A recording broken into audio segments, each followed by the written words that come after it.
Good morning, everyone, and welcome back to the Engine Builder Show. In this show, we are privileged to have our host, Gabe Arnold, share some things that he has picked up during his personal entrepreneurial journey.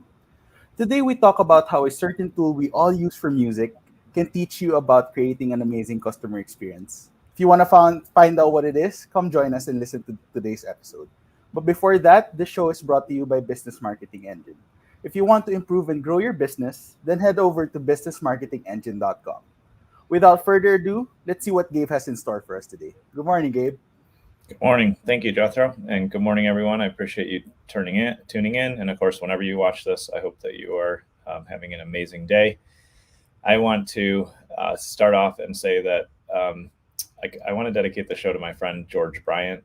You can learn about him at mindofgeorge.com. And the reason that I'm dedicating the show to him is that over the past almost a year now, he's really been a huge influence on me in just really digging into how to create amazing customer journeys, really creating amazing client experiences, and just really leveling up that area of our business. And he's somebody that I think is just an incredible genius on this front. And so as I was laying in bed last night, I was listening to Spotify.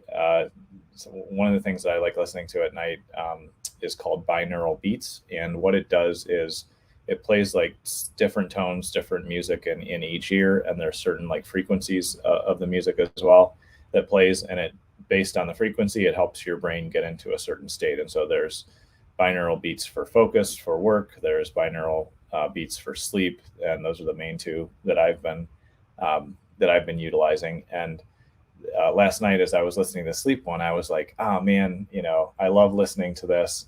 But I don't know if I want to, listen to it too much on Spotify, because at the end of the year, Spotify always sends me a notice and says, here's your year in review. Here's all the music that you listen to. And for anybody that's used this or experienced this, you know what I'm talking about. But for those of you that haven't seen it, towards the end of the year, I forget exactly when it happens. I think it's in December, or it's again towards the end of the year. So it's coming up here. Spotify sends this prompt in my account when I open up Spotify and says, here's all the music you listen to.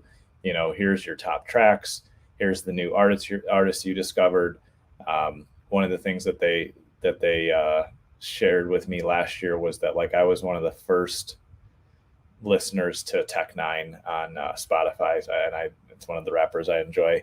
And so it wasn't like maybe I was the first 100 or like you were one of the first to discover Tech Nine on Spotify. So it creates all this like in my head notoriety, and it creates this really special experience for me, and it puts me center stage inside of their product. And so again, like as I'm laying there last night having a really silly thought of like, oh man, I don't want to screw up my top rankings of what I've been listening to, because usually there's things like Moby, Frank Sinatra, Eminem, Lil Wayne. Like I have a huge range of music I listen to, and I like seeing like how many times I played each of those songs.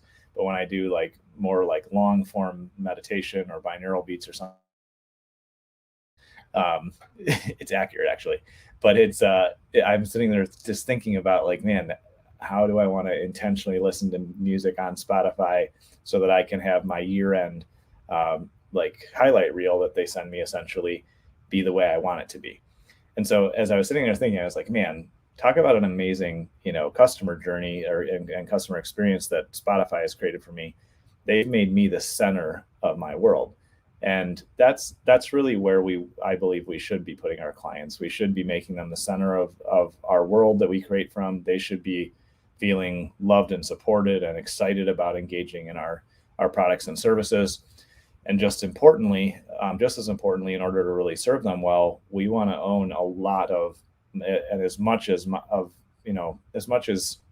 appropriate and effective for the space, we want to own a ton of their mind share. So I'm thinking, I'm obviously using Spotify, which is their goal. So I'm getting a ton of value for my subscription, but also they own a huge piece of mind space for me when I think about music. And I'm a massive Apple fan. Rachel and I always joke here at our house that we're an Apple family.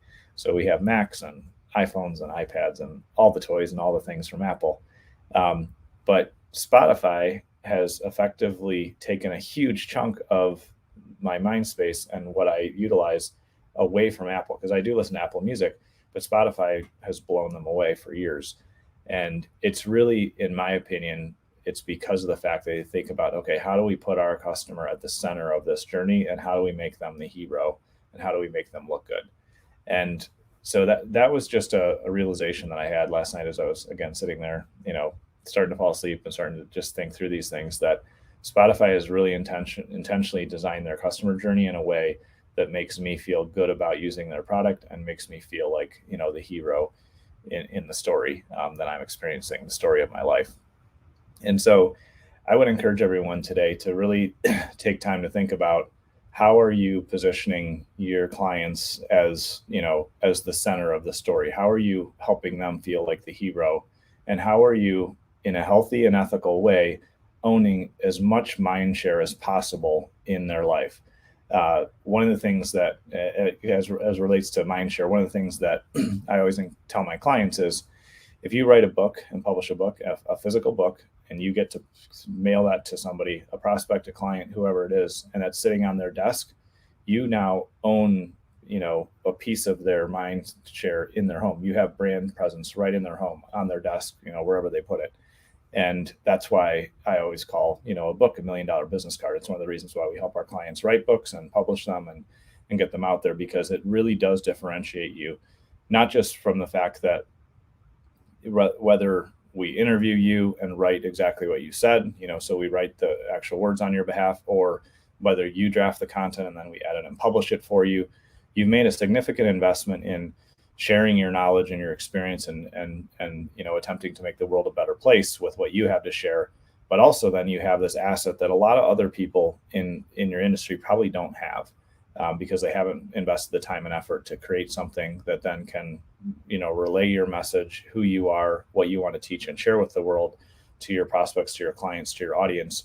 But also then, like I said, just having that physical presence of something that's sitting on your desk, or on your client's desk, or on your prospect's desk. They'll think about you more than they think about the person that doesn't have a book. So anyway, that's a little bit of a side tangent there. But I think what's really important, and what I really want to share today, is just start to think about, where in your business process are you not making your customer the center of attention and making them the hero? And I know some of us have probably heard that before. Maybe this is the first time you're hearing it, but regardless, with kind of a fresh perspective and a new mind, say, okay, how can I make the journey simple for my client, to, engage in our services, buy our products, and really, get a ton of value out of it? How can I make it simple and not overwhelming? And then also, how can I, make it so that they really feel good about every time they pick up our product or every time they engage in our service? How can I make them the center of the story and make them feel like a hero for using it?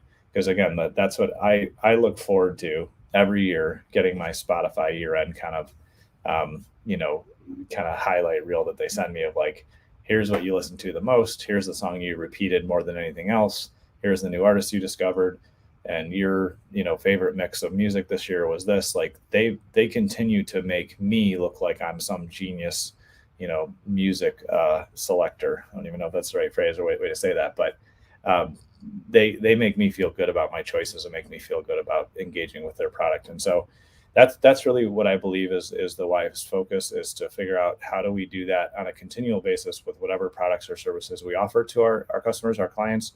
Because when we do that, we are taking it to another level in how we think about serving and supporting our clients. So that's what I want to share today, because that was kind of what came to mind last night. And as always, if you find this useful, or you need help, or you want to explore how to really level up how you market to your clients, how you create that external marketing to attract the right kind of prospects, and also how you do that internal marketing to existing clients to really level up that customer journey and that customer experience, of course, we'd love to help you. So thank you so much, everyone, for tuning in, and I'll turn it back to you, Jethro. Thank you, Gabe. And that's it for now on the Engine Builder Show. We hope that you enjoyed today's episode and learned something new today. Again, we are so grateful that you took time to listen to Gabe's thoughts and strategies and how it can help you in your journey to success. For unique marketing business solutions, head over to businessmarketingengine.com. And we'll see you again tomorrow. Thank you, everyone.